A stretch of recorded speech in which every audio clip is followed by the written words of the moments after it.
Okay, Pete, so here's Sean. Sorry it took so long to get this up. Was just had a crazy week here and been too tired to talk, so I had to wait a little bit, rest my voice, and anyhow, it's on the website, so you can, pull it up anytime you want. Use it for reference at any point in the future, and definitely use it for comparison to see how much he has changed and improved over time.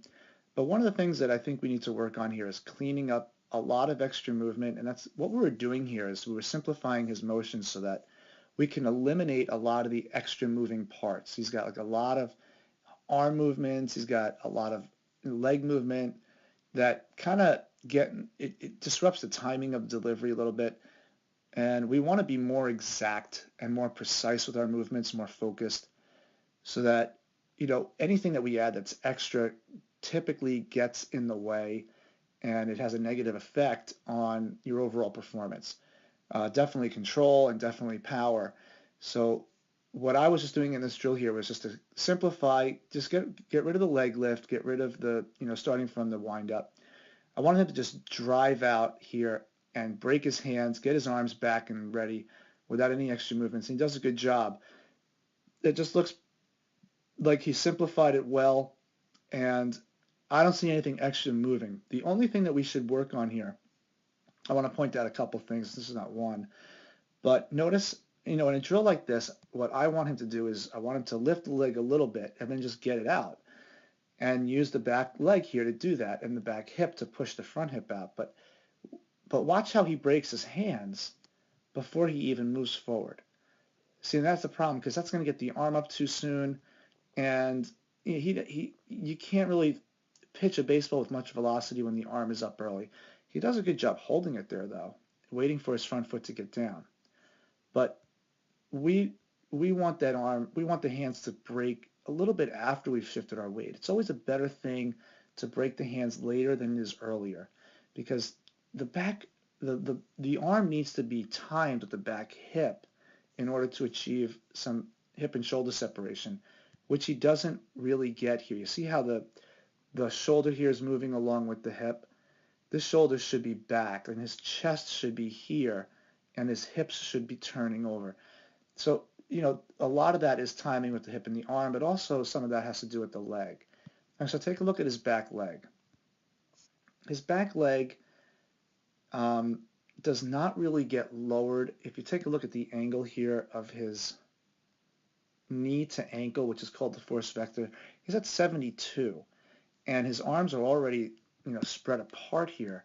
And he's already at least, I don't know, maybe halfway through his stride.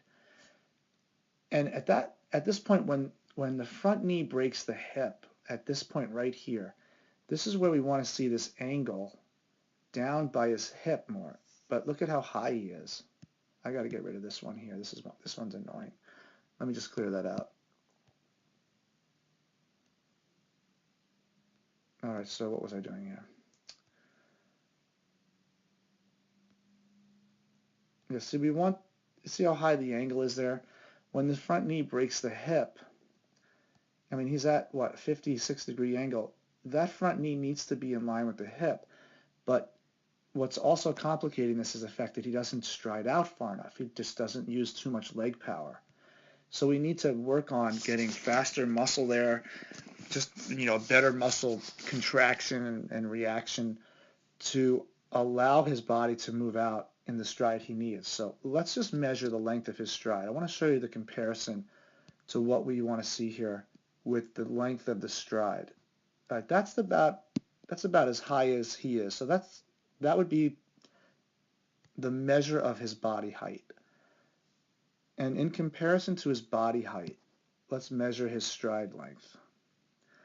Which line is longer? Definitely his body height is longer, and it's significantly longer. What we see here with most high velocity pitchers is that they stride almost, or in most cases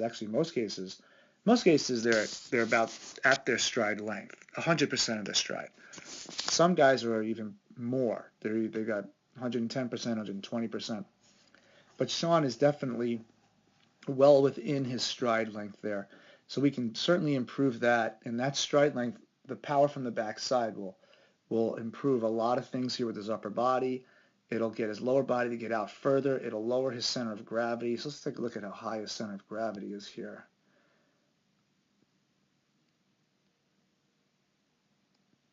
The center of gravity is about 53 degrees. Let's take a look from this angle here.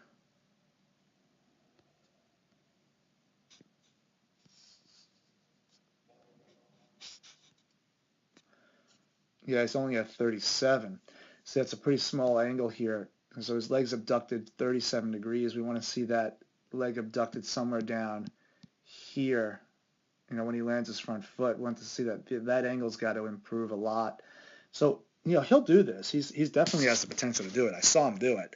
He just hasn't, he hasn't done it before. So his brain is just not going to be used to it until he gets it. But let's take advantage of his long body because he's got the long levers. So the advantage he has is that with his long levers, he doesn't have to move as fast. He doesn't have to strain as hard as a shorter athlete to throw the ball because his body is covering greater distances.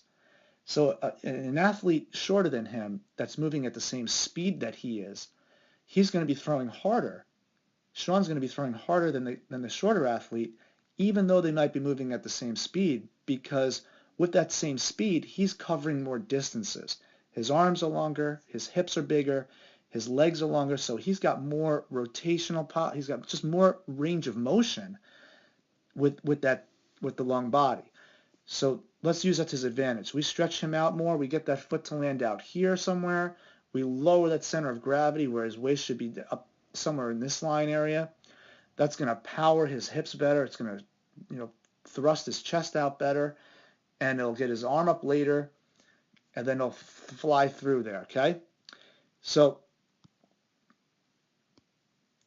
he's got a lot of potential, and we can certainly, get started with that next week on some short-term goals, some long-term goals, and we'll watch the improvements, okay?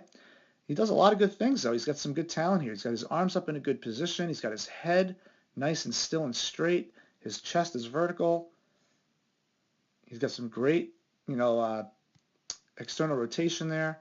He gets his chest out over his knee. He definitely has great flexibility.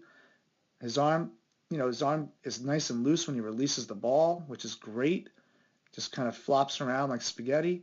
His glove hand there is just way too low and not really doing too much. So those are things that we'll fix as we go. All right, he's got a lot of potential. It looks great.